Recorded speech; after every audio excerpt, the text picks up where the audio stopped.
Parking ফি দিয়ে দিলাম 20 টাকা বদ্রীনাথ টেম্পলে। এবার জানি এবার কিছুক্ষণ দিয়ে পার্কিং করতে হবে।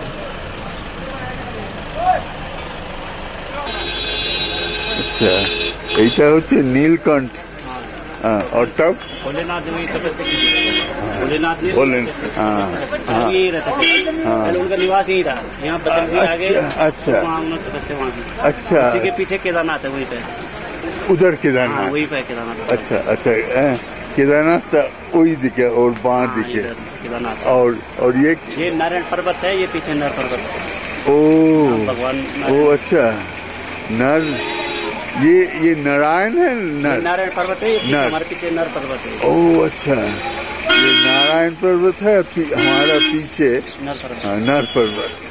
अच्छा अच्छा हम बहुत सुने हैं तो अब पता चला। अच्छा नीलकंठ आपको अभी मंदिर এইটা হচ্ছে বদ্রীনাথের মন্দির আর এই চারিদিকে বদ্রীনাথের পাড়া। মন্দিরের বহু বসতি আগে বলে ধরে চলেছে কিছু ইয়ে করা হয়। তারপরে ওইটা মন্দির। হ্যাঁ এইটা মন্দিরের পাশেই অলকানন্দা। তার উপর দিয়ে এই ব্রিজটা যেটা থেকে সোজা মন্দিরটা দেখা যায়। আর এই যে অলকানন্দা দেখা যায়।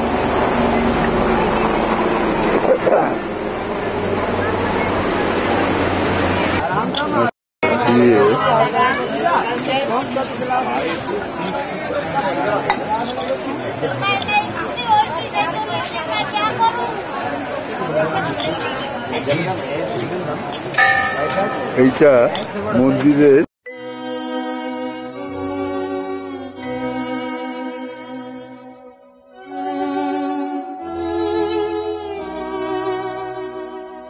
न तातु न माता न बन्धुर्न न पिता न पुत्रो न पुत्री न भृतो न भर्ता न जाया न विद्या न वृत्तिर्ममैव गतिस्त्वं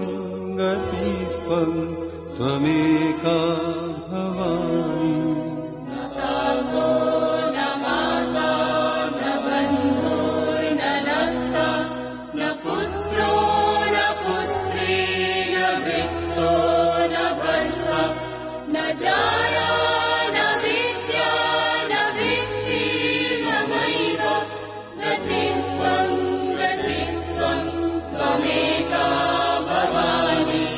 भवावधाव पारे महादुःखभीरु प्रपन्नः प्रकामी प्रलोभी प्रमत्तः कुसंसारपाश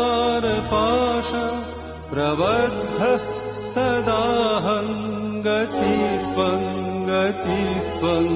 त्वमेका भवानि। गतिस्त्वं त्वमेका भवानि। न जानामि दानं न च ध्यानयोगं न जानामि तन्त्रं न च स्तोत्रमन्त्रं न जानामि पूजा न च न्यासयोगं गतिस्त्वं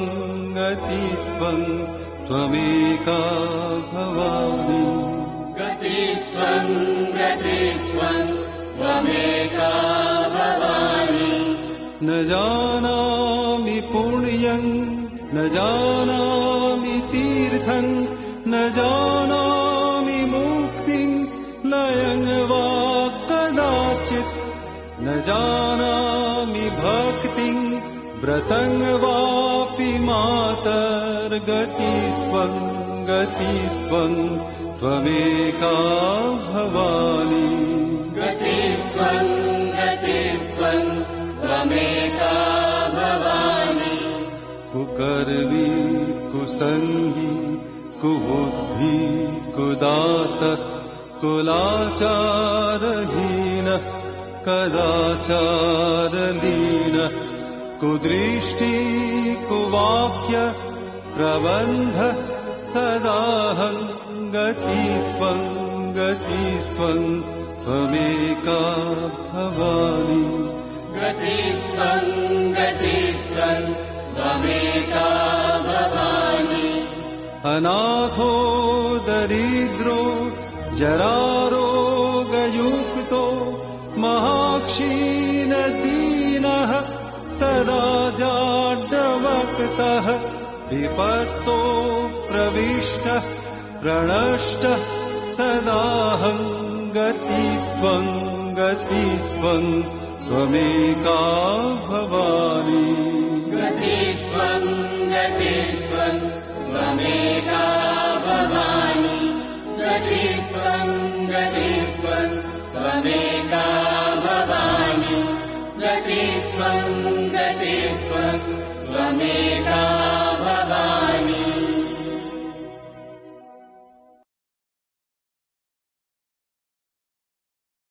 আচ্ছা, এইটা সত্যবনের রাস্তা। এখান থেকে 30 কিলোমিটার পরেই চীনের বর্ডার, তিবেতের বর্ডার, সত্যবন যাওয়ার রাস্তা। ॐ